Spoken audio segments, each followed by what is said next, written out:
Hey, Jason. How is everybody doing today? Well, I'm here to talk about, you might know me from Red Dead Redemption 2 and the first one as well. I also did Ant-Man and the Wasp, and if you like horror movies, you might have seen the Belko Experiment. But I know you. You cried over your horse. That's right. But I'm delighted to take any questions you might have about Red Dead, about how we made it over the years, about working with Peter Blomquist, who plays Micah, or anything else. But I'll start with just generally my history with Rockstar, and that began with a small voiceover gig that was on a game called Grand Theft Auto San Andreas. And I played a pedestrian and I played a cop, both in sort of the San Francisco area of the game. And I would make friends come over to my apartment in LA, and I'd try and get the cop to fight the pedestrian. And I thought, I've made it. This is pretty cool. Then after that, I got a call from my agent to go to an audition for an Untitled Cowboy project in Santa Monica, California. This was in 2009. And the waiting room was what you might well, I don't know what you'd expect of a waiting room for an audition. I don't know your guys' experience, but a lot of people came in costume, which is great for a convention. For an audition, it's not really the thing you do. So there were lots of people wearing plaid shirts and had plastic six-shooters with them. And I went in and read some copy, and which, if you know the first game, the copy was Drew McFarlane's monologue about life in the Old West. And it went well enough that they told me that there'd be something for me on it. And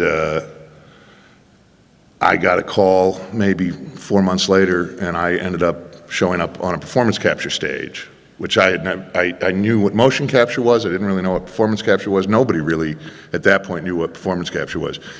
When we were doing the original Red Dead, the idea of having a helmet cam, I think the only production that was working with that tech other than us at that moment was Avatar. So that was all pretty exciting. And the other thing was I ran into a guy named Rob Wiedoff, who I had worked with years before we worked together in security at a bar in LA. And then we ran into each other on this set, and he was John Marston, and I was Dutch Vanderlyn. I didn't really know much about that character then, except that I was told he was very smart, he was very well read, he had lost his mind, and he had once run a gang, and he was a really good speaker. And that was it. That's what I knew. And I played that character, and I played another character called Nastas in the first game, and I was the right height for that character. And I recorded his dialogue, but the thought was that I was going to have my dialogue replaced by somebody else. But I was told later that they liked the performance I gave well enough that they left that in as well, which as an actor, particularly at that point in my career, that ends up being double pay because you did both characters, which worked out well for me. And then that was it. And I didn't know much about the lore of the game when I did it because of the way Rockstar is and how secretive they are. So I had to wait till the game came out, which was about a year later, in May of 2010, and played the game to find out exactly who Dutch was, beyond what I had done. And so it was really fun hunting the guy through the whole game, because I was basically in the position of actually hunting myself down, which is kind of surreal and really fun. And then that was over. And I was really proud of it. And I was hopeful that I'd get a call from Rockstar to come back to the part. if they did a prequel. Spoiler for Red Dead 1, I don't make it out alive of that one. So if it was a prequel, I knew I might have a shot, and I really hoped. And then about, I'm going to say, early summer 2013, I got a phone call from my agent checking my availability. Rockstar wanted to know my availability. They wouldn't say what, but there wasn't an audition. And so I had a pretty good idea of what. And then that got pushed to fall of 2013. We started negotiating the contract, and I signed a non-disclosure agreement. And I got my first pages of the script in December 2013. I got about 100 pages of material that I had to memorize for my first day of work in January of 2014. And I worked for the better part of almost 5 years, up until I think I wrapped on the game about a year ago. And then the game came out October 26th. And it turned out okay. So that's generally my experience with that role. Is there any questions I can answer? I want to know, previous to dealing with Rockstar with San Andreas and such, would you consider yourself a gamer? Did you play before? Oh yeah, no, I think the first video game I played was Pong. I'm the youngest of 3 boys, and I remember the Christmas we all got Atari 2600, which was just called Atari. And my parents gave my eldest brother Joshua the game console, gave my middle brother Alex the cartridges, and what was wrapped up for me was the little plastic tchotchke that held the cartridges. And my brothers, being who they are, Alex, do you want to play my game? Yes, Joshua. Do you want to use my cartridges? Yes, Alex. Guys, can I play? No, Ben, we don't need the cartridge holder. But no, the controller came bundled with the thing. Anyway, so we played the hell out of Atari 2600, and then kind of Atari went away, kind of, after E.T. Sort of there was, and then I didn't really, I think I had in high school Sega. I remember Aladdin, I remember Echo the Dolphin, I liked that a lot. And then I went to college, and I didn't have so I was kind of out of gaming for a while, and then I just remember just having my mind blown when I saw Shigeru Miyamoto's Mario 64, and I'd never seen anything like that game. And so I bought an N64, and that got me back into gaming, and I pretty much have been a gamer ever since. The 2 big touchstones for me were Mario 64 and everything that came from that. You know, GoldenEye and Shadow of the Empire was a great title. And then I just moved to LA, and I bought a PS3. And the first title that really blew my mind was GTA 3, which is just an extraordinary, twisted, radically genius title. And I remember, and this is going to sound like horse pucky, but I remember watching the cutscenes of that game and thinking, that's an actor doing that. And I thought that might be a neat gig. You know, it's not like I put any energy towards it. Maybe The Secret happened, I don't know. But I thought that was a cool gig. And the way Rockstar did it then, you know, I've been able to talk to Rod Edge, who's the director of all these titles and is a genius. I mean, the thing about Rockstar is you are surrounded at all times by the best in the business at every corner of the property. Are the best and brightest people in the business, and certainly Rod is one of the greatest directors I've ever worked for, and I've gotten to work with him now through, the building of this character over a great deal of time. But what they told me, the way that performance capture happened, which started for them really with GTA 3, if I'm not mistaken, that was not performance capture, that was motion capture. So you'd have actors on a soundstage, and they would be performing these scenes, but they wouldn't be recording the dialogue. They wouldn't be really recording much of anything except for sort of the gross body movement. And if you remember, they didn't even have fingers. They just sort of had bricks for hands and such. And then voice actors would come in, and they would dub the dialogue, and then the animators would do some routine lip sync, I think, to that. And when I got to Red Dead, the first one, and I was sort of wondering, we had these. It was kind of like a plastic headband, and then there was a wire coming off of your head, and there's a camera on the end of it, and it's sort of at that stage it was kind of like you had a duck bill, for lack of a better term, and you'd have in sort of the corner of the space, you'd see all of the actors' faces on TVs. And so I was a smoker then, and Rob was a smoker then, and so even on smoke breaks, you'd see people sort of outside, and you'd see their faces on these TV screens. And the thing that Rockstar had sort of realized on GTA 5 is by that point they were doing motion capture, but they were using the actors who were also doing the voices for the characters. But they would have them come back in to re-record the dialogue in a booth. And so they'd have these amazing performances, as Rod sort of told me, on the day, and then they go back into the booth to try and recreate it, and they wouldn't quite be able to match the energy.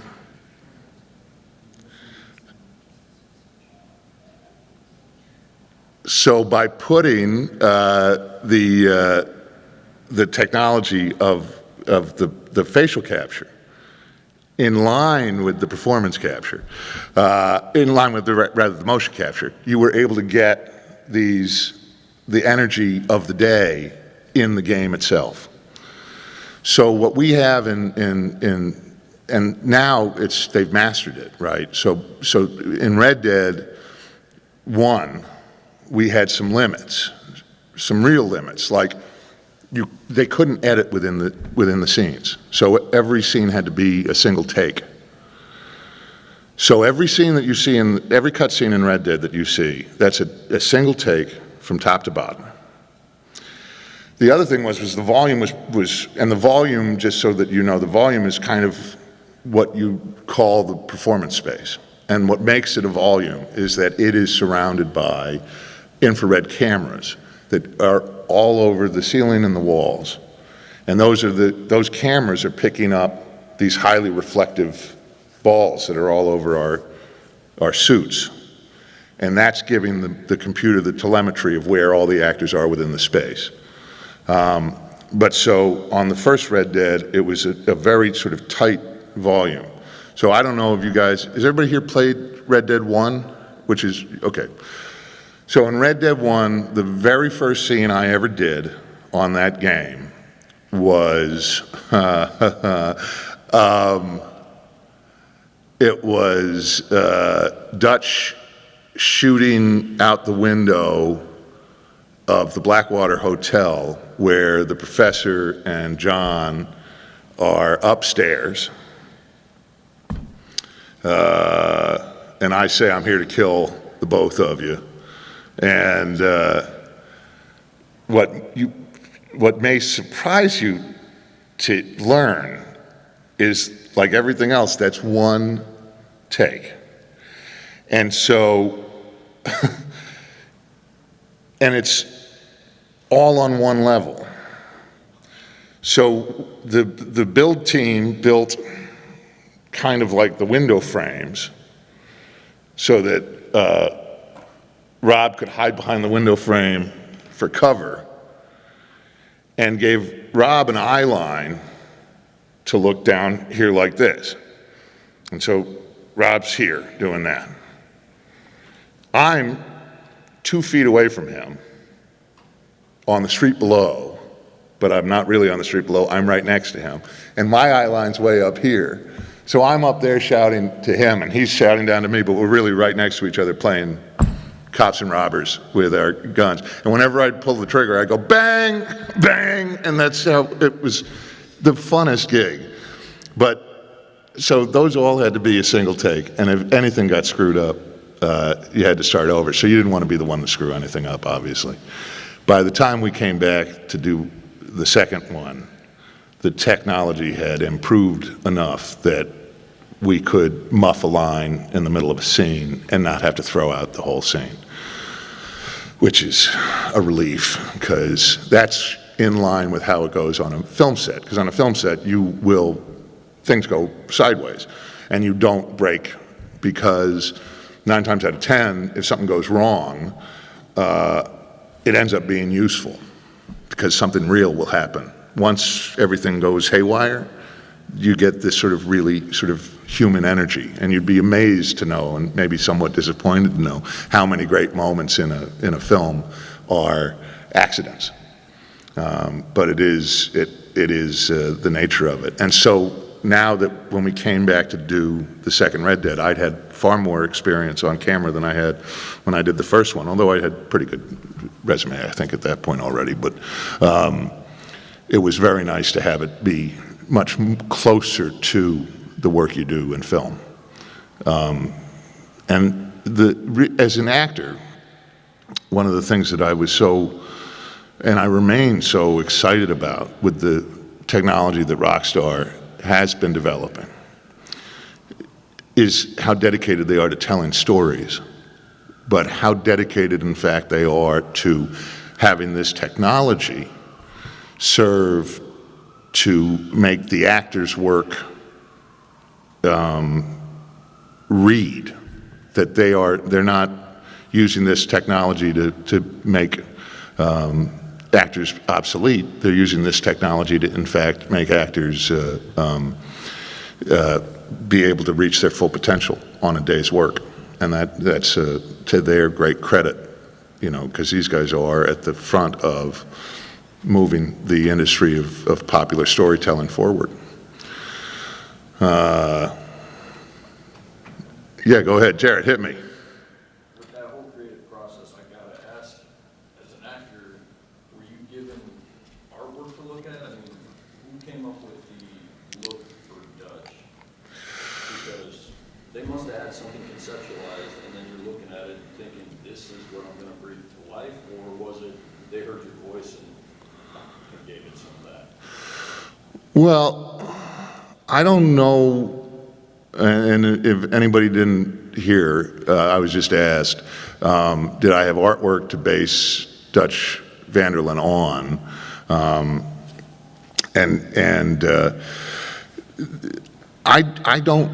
I can only tell you what I think I know. I don't really know, but I have a sense. When I went in and I gave the audition, I had done maybe less than a year before. I had done a Western short film called Black Eyed Sue that my friend Joe Freer wrote, and my friend Ben Simonetti and Peter Alton both directed, and we went down to Arizona to shoot that thing in 5 days, and I sort of found this character on that, which was this guy with these hard R's, and he had a break in his voice when he talked, and kind of whispery and wheezy, and this guy, and it was Osborne Crawl, and he was a dumb cowboy guy, but I had this thing, I had this character that I had come up with, and I went to the audition, and that's what I did. And that, it's kind of an interesting character voice. And they in that audition, Francesca, I forget her last name, but she was one of the producers of Rockstar. And after I gave the audition, I knew I'd done well enough because she said, we'll definitely have something for you. We will definitely have something for you. So that's good. You don't always get that feedback in an audition. But I guess why I'm going back to that is I learned a great deal more about Rockstar's process on the second Red Dead than I really understood on the first Red Dead, because I was really included and valued in terms of figuring out who Dutch was. But I saw, like, take for example Sadie Adler, played by the just extraordinary Alex McKenna. I don't know that Sadie was as big a part of the story when the story began as she became. And I think that what Rockstar tends to do is, as they hire these people, and you know, it was an embarrassment of riches. I mean, this cast, Curzon Dobell, who played Hosea, or Penny O'Brien, who played Molly O'Shea, you know, Roger and Rob, I could go through the entire list. Harron Atkins doesn't get enough love, plays Lenny, but they really, once they sort of find an actor and a role, and they start to really sort of figure out as they're going who these people are, I do think that the characterization, that it kind of gets tailored to the people that are playing it. Now, when it came to me and Steve J. Palmer and Rob Wiedoff,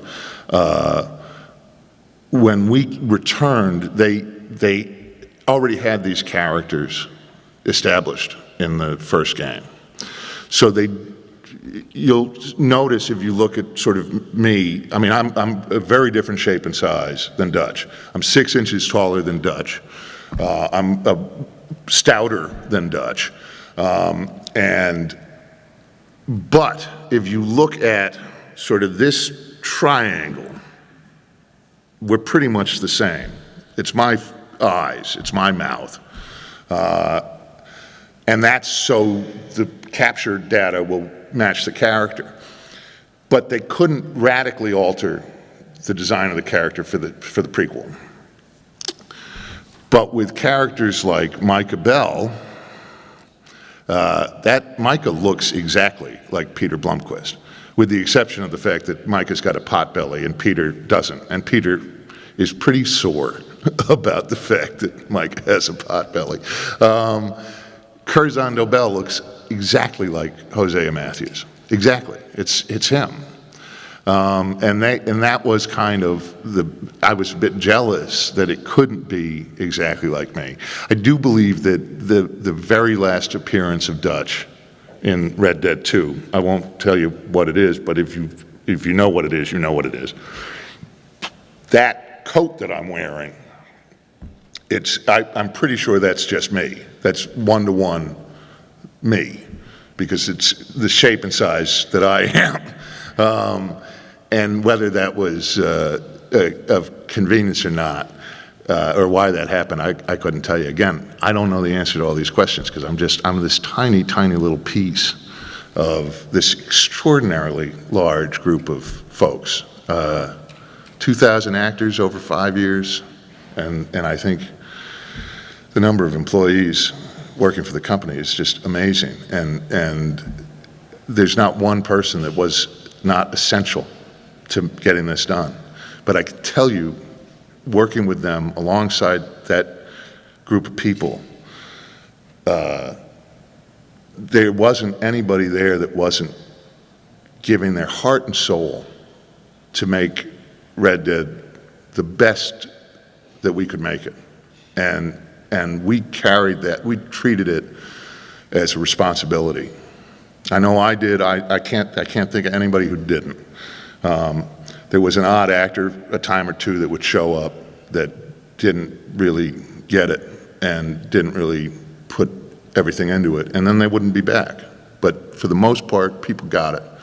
They knew that we were working on something that we hope will endure. I believe it will endure. That's a really rambling way to answer your question. The long and short of it was, I didn't know what he looked like. I didn't know what he looked like. When we did the first one, I was more in line with his size and shape. But it was an interesting thing that there's a fun story. The scene turned into the sort of the scene when Dutch first meets Cornwall in Valentine. Mr. Vanderlyn, you don't know me, but you keep robbing me. That wonderful actor, John. I wish I had his last name at the tip of my tongue, but he's a great actor. You'll see him in everything. The guy who played Cornwall, he's in a lot of Spielberg films and the like. He's a terrific guy to work with. That was 2.5 years into the shoot, and I had told the director that he wanted me standing it all changed, but on the day, they'd had me sort of standing at the bar, and so the bar's built. You know, the doors are built the whole thing's built. If we're in a saloon, they build a saloon. They build it. So that if this table's here, we got a table. If there's a chair here, we got a chair. If I'm gonna drink, I have something that I'm holding, and this thing has little dots on it. And so it's constrained, which means if I have the impulse to take it and throw it across the room, it's gonna fly across the room. It's gonna exist in the virtual world and the real world at the same time. But so they're building this bar, and they haven't built a table, and I know there's a table over there because I've seen a sort of a pre-visualization of what the set is. But they haven't built the table because nobody's sitting at the table. And I'm very disappointed about it, and I say, why aren't they building the table? I want to sit at the table. And the director, Rod, says, he always would be patient with me. He says, all right, build the table. So they start to build the table. And I say, he's like, why do you want to be sitting at the table, Ben? And I said, because I think it'd be cool when he comes in if I stand up and show him how big I am. And Rod says, you're not that big. And I said, what do you mean? He says, Dutch is 6 feet tall, and I'm 6.5 feet tall. And I say, well, this is just 2.5 years in, and now I know this. And they're still building the table, by the way, and I said, should we tell them to stop building the table? And Rod's like, no, they're getting paid either way. Let them build the table. We don't need it. But then once I knew that, things like this came up. Like I'd go reach for a bottle of moonshine in the back of a wagon, say. There was a mission where that happened. And I could go and I'd reach it, and then I'd stop and I'd ask the animator, can I reach that far? And the animator would say, oh no, that's a good point, you can't. So they'd put it closer, because for a 6-foot person's arm, not a 6'6" person's arm. Does that make sense? So, and I always love the opportunity to bring this up. I don't want to overstate this, because I want it to be very clear. The work on Red Dead is not voice acting. It is not voice acting. This is not to diminish voice acting, which is an extraordinarily difficult and amazing skill that I don't have. I'm working on it. Micah Bell is played by Peter Blomquist. So unless it is a stunt that he couldn't do, when you see that guy moving, that's him, with a few exceptions. And that's true of every other actor. You see us getting up on horses, that's us getting up on horses. They're not horses. but they're bigger than horses. Saddles on oil drums on speed rail legs with little horse faces and reins. And that's us, getting up and down on horses all day long. When it was a ton of us on horses, some of the background people didn't have proper horses. They just sort of had sawhorses, and they'd sit on them and ride. But so Dutch is me. There were, however, because of the dimensional differences, because I was so much taller than him, there were some problems with that. And one of the most specific examples of that is the trolley crash in Saint Denis.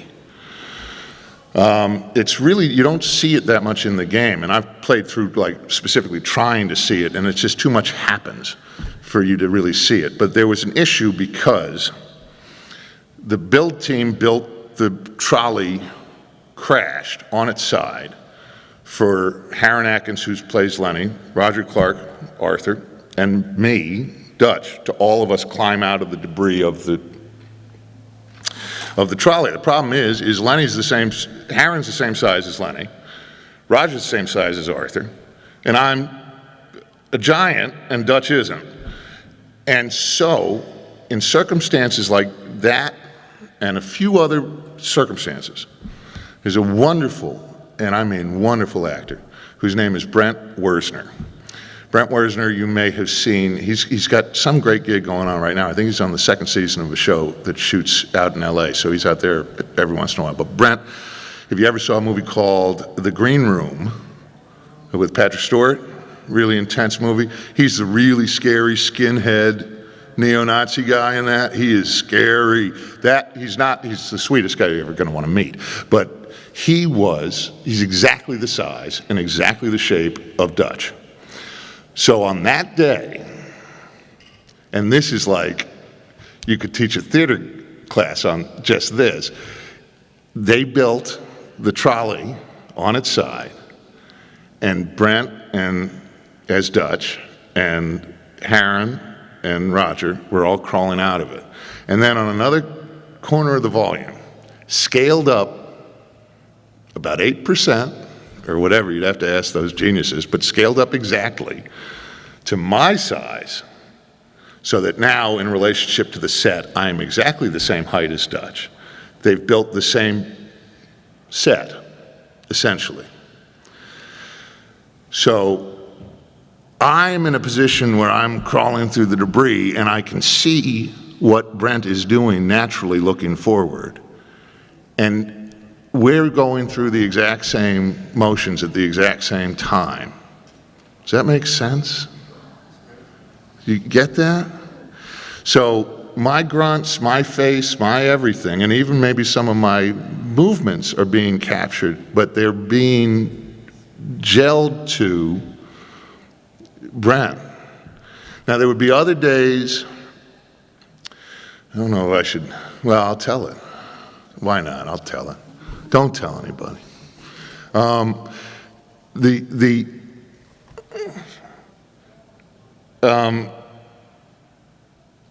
Actors are unique sorts of people, and I don't know a good way into this. Basically, if you know that there's somebody else who might be carrying some of your water as in a performance, you can respond one of two ways. Get that guy out of here. I don't want him around. I'm doing it all myself. Or you can recognize you have an ally in this person. And that's what Brent and I did. So Brent and I sat and we talked about Dutch a great deal. Now I don't know how many days he did, but whenever there was a ton of crouching, I was like, yeah, let Brent do it. I love that, that's great. But it wasn't that many days, but there was one day when I was shooting Ant-Man and the Wasp in Georgia. I couldn't be there for a shoot, and that was, spoiler alert, Everybody's played the game all the way through? When Molly comes back to camp and she says, that she's told the Pinkertons everything, and then Grimshaw does what Grimshaw does. That isn't it's my performance, but I'm not Dutch in that scene. That's the one scene it's Brent. So Brent shot it on the day. And then I came in and in the booth put on the helmet. So the performance is mine, but the physical life of the character in that scene is not mine, it's Brent's.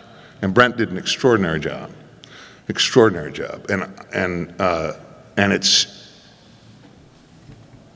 it's not a really sexy gig, right? I mean, he's in the game. He's a lot of other things in the game. And so this would happen from time to time. So how I said, like, Micah is Micah all the time, except I'm Dutch all the time, except Jose is Jose all the time, except there would be times when other actors would stand in.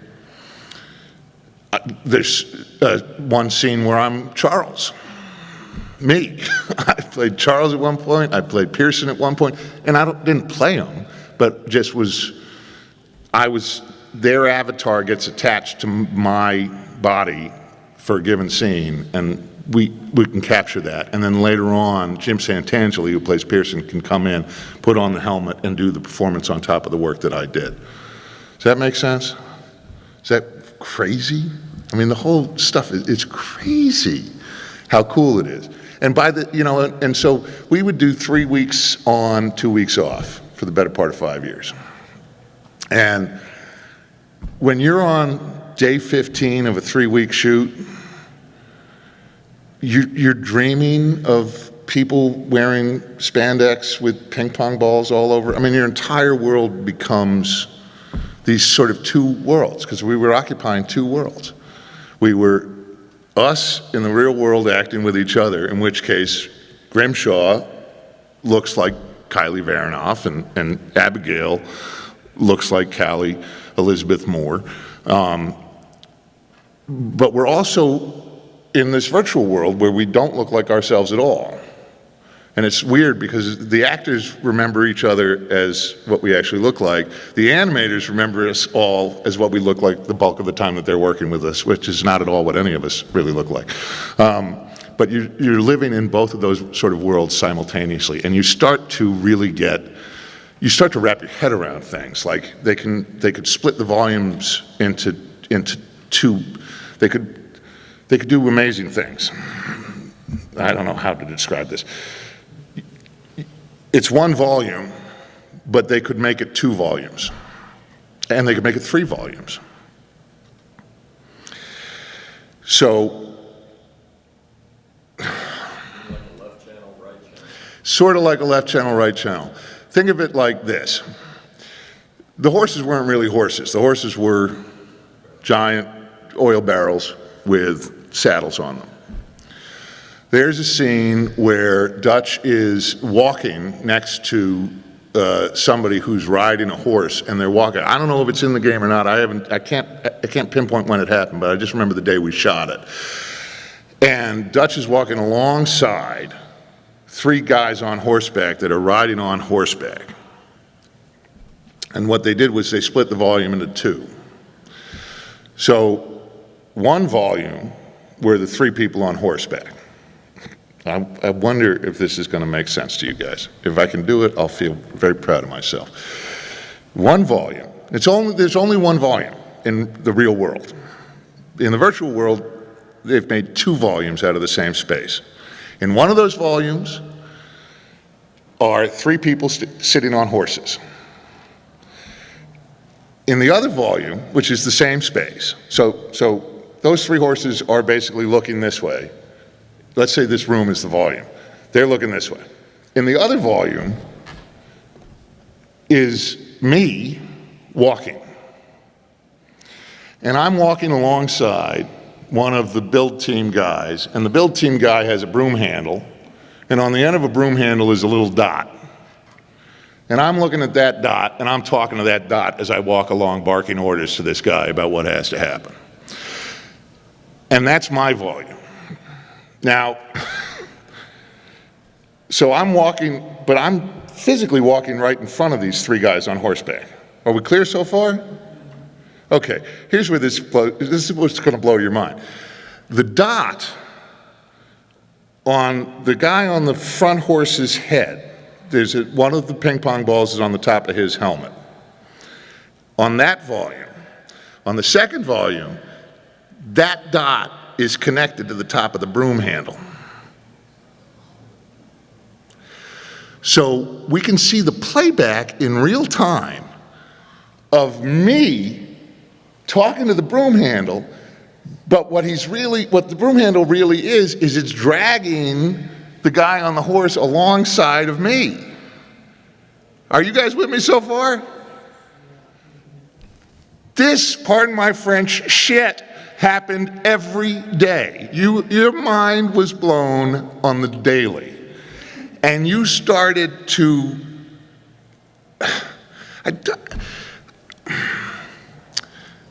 I've never had the opportunity to talk about this for this long. This is really kind of amazing to me. Because the thing is, when you go and you watch a movie that you've done, you have two experiences, hopefully, if the movie's good. You have the experience of watching the movie, which is hopefully, again, really great. Oh my God, this is so exciting. Oh, I died, or whatever, right? Oh, this is amazing. This is so exciting. That's one experience. The second experience is, oh right, I remember that day. We had chicken. That was good. And oh no, that was my last day of the shoot. And so you have these memories associated with all these shots that are completely unrelated. Now, here's what you may not believe. I could walk onto the volume and I could see these sets that are made out of speed rail and chicken wire and whatever, and after a couple of years I'd go, oh, that's Horseshoe Overlook. Or, oh, that's the saloon in Valentine. Or, oh, that's my tent. Or, oh, and I just know what it looked like. But so I have, like you've got the memories of playing this game, I remember being in these places. I don't quite know that I can convey that properly. No. No. I was there. It's just, it didn't look like what it looks like in the game. What it looked like was a gigantic white room with platforms and speed rail, and there's my horse that's an oil barrel. Name the count. Aww. You know, and it's there. So it's like, it is as close as you can.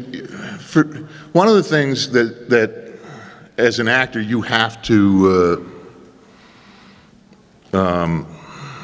hang on to, and it's why so many of us are so irresponsible and unreliable and goofy, and is because we're protecting an innocence about ourselves. Because if you want to know who the greatest actor in the world is, find any 5-year-old. Greatest actor in the world. You give a 5-year-old a cardboard box, and that'll be a submarine, or a rocket ship, or a castle, and it can be all those things in an instant.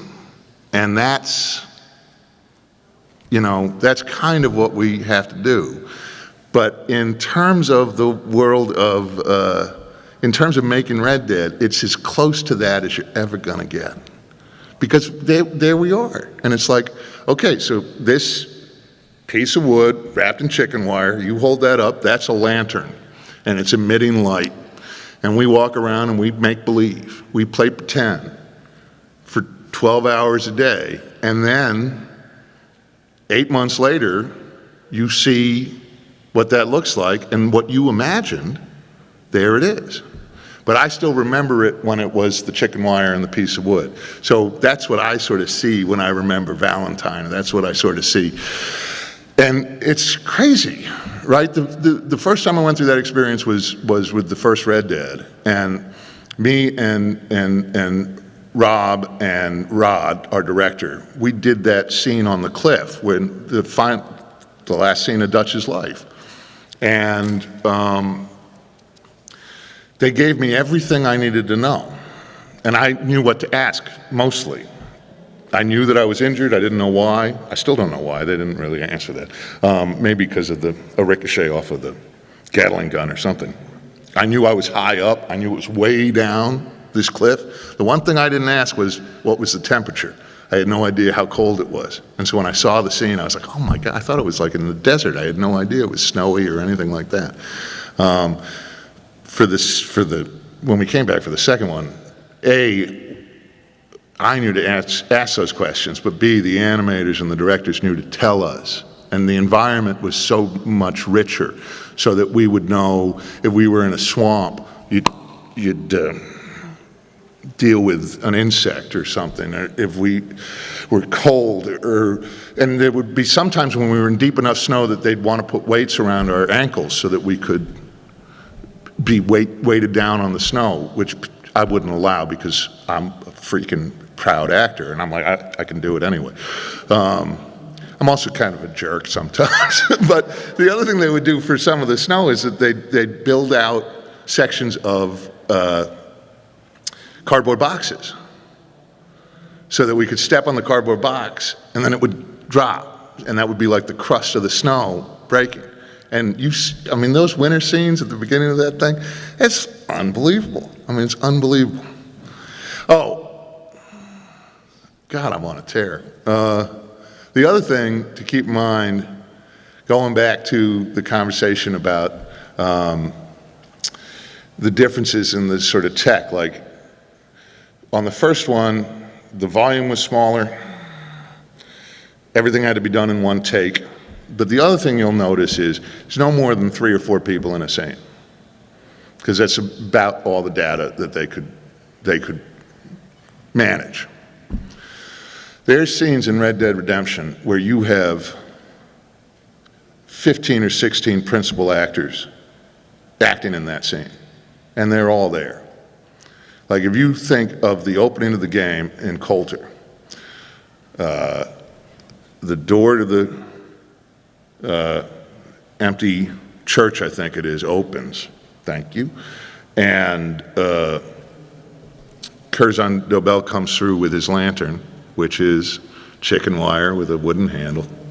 But he's walking through, he's got his gun drawn, and then he has everybody come in, and then we all sort of march up a little bit of stairs, and we walk in there, we bring in Davy's corpse, and Miss Grimshaw's there, and it's the first scene. It's I need you to stay strong, stay with me. We gotta whatever. You know, Dutch's first kind of proof that he's a leader. I'll tell you, I knew that was a good day because after we shot that scene, Jim Santangeli says, "I'd follow you." I was like, "Yes, all right." I got Pearson on my side, but you think about that scene.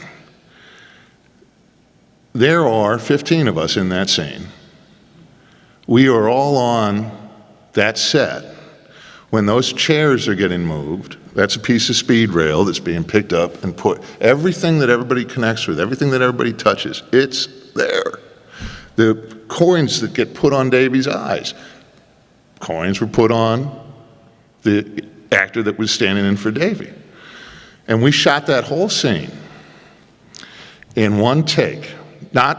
We did multiple takes. I don't want to be misunderstood. But that scene is one take, from Hosea walking in to Arthur and Dutch going down the stairs and having a private conversation at the very end of that scene. We're all together through that entire thing, top to bottom. If you tried to do that on stage, it wouldn't work, because no one in the audience would be able to see the whole thing. There wouldn't be there's no cheating out to anything. So you couldn't have done it on stage. If you did it on film, you could have done it, but it would have taken a week. It would have taken a week. Easy. because you have to get the master from one side, you have to get the master from the other side. Walls are going to have to be pulled out and they're going to have to be put back in. Schedules are going to change. We can't get all 15 principals for the same thing, so we're going to get half of it at the beginning of the shoot, and we're going to get the other half of it at the other half of the shoot. Or we're going to get half of it, we're going to the reaction shots when those actors are there, we're going to get the speech shots when those actors are there, we're going to cobble that whole thing together. It would take a long time. It is a 10-page, a 5-page scene, 10-minute scene. The only way to get that scene done as it exists in that game is the way we did it. There is not another art form that can do that. And to me, you kind of don't want to demystify it because it's just so magical. But when you feel those scenes, like that scene, or when we're all together on the skiff and Dutch goes a little Dutch on Bronte, the energy in those scenes are unmistakable because of the manner in which that performance is captured. And when I or another member of the ensemble corrects somebody and says, it's not voice acting, it's performance capture, it's not to say, thanks for your compliment, buddy, but come on. It's not that at all. And it's certainly not to denigrate voice acting as anything other than an absolute art form. It's an amazing art form. It's just to make it understood that we didn't spend 5 years going into a booth by ourselves and reading off of a page. We spent 5 years getting sent some of the most extraordinary writing by Dan Houser, Michael Unsworth, Rupert Humphreys, memorizing those scripts, rehearsing those scripts in the hotel the night before, rehearsing those scripts on the day, and building an ensemble of, we're a family still, the actors on that. We went through that together, and we did it together. And so when we take exception with the concept of it being called voice acting, it's because of how important we were to each other's performance. Dutch doesn't exist just by my work.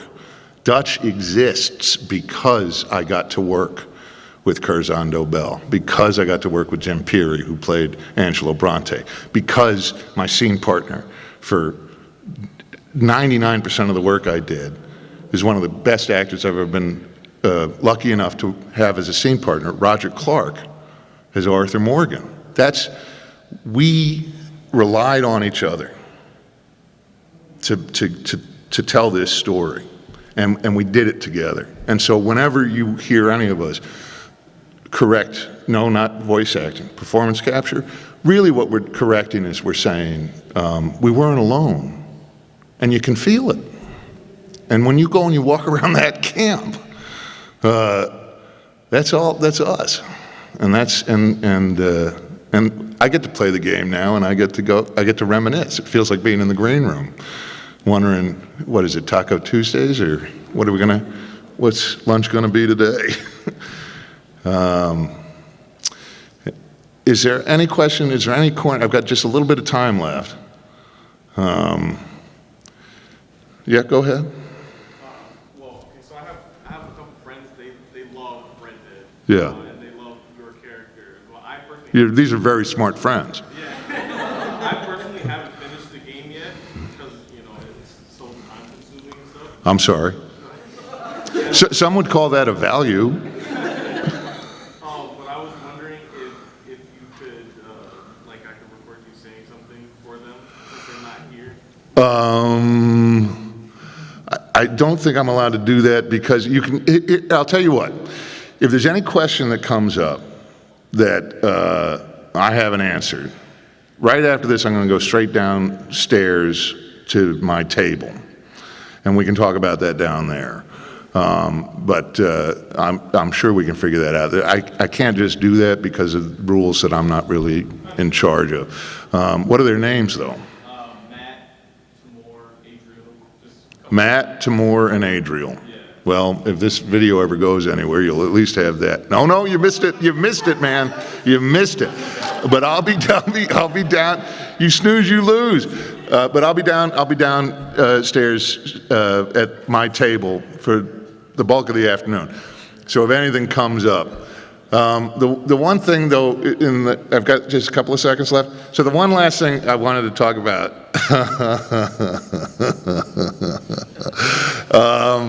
is sort of the green room sort of process. So a day's work on the thing is you show up in your regular person clothes and you go into the green room, and if you're a creature of habit as I am, I had the one seat that I sat, and woe to the person who didn't know that was my seat.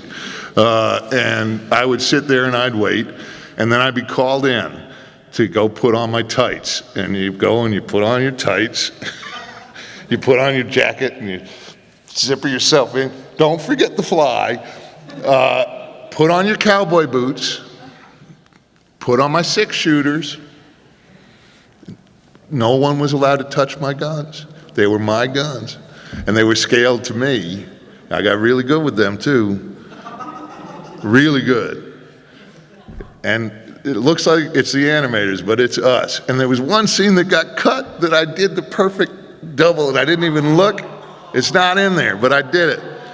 20 freaking takes to get it right. But all it takes is one. But then you go in and you've got your rig on, and then you've got your helmet on, and you go, and that's your day. And then the helmet would come off in between stuff. But then at lunch, you can take off your cowboy boots, you take off your 6-shooters, and we're all just sitting around in tights and ping pong balls, eating macaroni and cheese. But I think of that when I go to the camp and I hear everybody sort of talking. It's like it takes me back to those afternoons doing crossword puzzles and eating craft services, all of us in blue and black spandex. I'm so pleased all of you guys came out. I can't tell you, I could talk about it all day, clearly. But I don't think I've ever had an opportunity to just sort of sit here and wax rhapsodic about what an extraordinary privilege, honor it was to be a part of this thing. And I really believe that it's still not quite understood what we did. And when I say we, that's a big we.